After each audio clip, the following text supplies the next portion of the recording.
हरे कृष्णा। इस वीडियो में हम पढ़ना शुरू करेंगे दूसरे अध्याय का 19वां श्लोक। भगवान आत्मा के बारे में डायरेक्टली इनडायरेक्टली बताते जा रहे हैं। आगे वो बोल रहे हैं कि जो इस जीवात्मा को मारने वाला समझता है तथा जो इसे मरा हुआ समझता है, वे दोनों ही अज्ञानी हैं, क्योंकि आत्मा न मरता है न मारा जाता है। मोरलेस भगवान उस बात को बहुत एलेबरेट कर रहे हैं। वो चीज़ हम डिस्कस कर चुके हैं, तो अब इस पे अब हम और चर्चा ना करें। 20वां श्लोक। आत्मा के लिए किसी भी काल में न तो जन्म है न मृत्यु। ठीक है, ये बात भी हम चर्चा कर चुके। वह न कभी जन्मा है, न जन्म लेता है, न जन्म लेगा। ठीक है, वह अजन्मा, यानी जिसका कभी जन्म नहीं हुआ, नित्य, शाश्वत, जो हमेशा है, पास्ट प्रेजेंट फ्यूचर तीनों में है, तथा पुरातन है। कहीं ना कहीं भगवान ने आत्मा के लिए पुरातन शब्द यूज किया। पुरातन का मतलब बहुत आदिकाल, वेरी ओल्ड एज, कि आत्मा हमेशा से है। शरीर के मारे जाने पर भी वह मारा नहीं जाता। ये बात भी हम कर चुके हैं, पहले भी चर्चा। इसी कंटेक्स्ट को आगे लेके चलते हुए अब हम पहुंच रहे हैं 21वें श्लोक पे।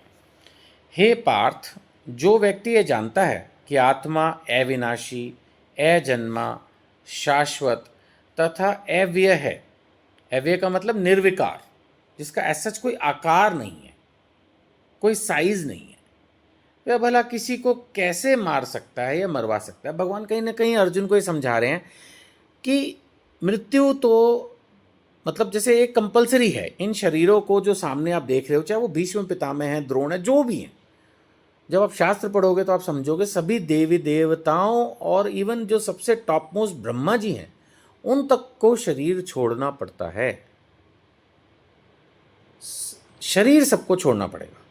सिर्फ भगवान जैसे राम हैं, भगवान जैसे कृष्ण हैं, विष्णु हैं, ये आध्यात्मिक शरीर के रूप में हैं। लेकिन जब ये भी लीला करने आए धरती पर, तो हम टाइम एंड अगेन पढ़ते हैं कि वो चले गए। तो जब भगवान भी आकर एक तरह से चले जाते हैं, तो फिर देवताओं की या एक साधारण मनुष्य की तो बात ही क्या।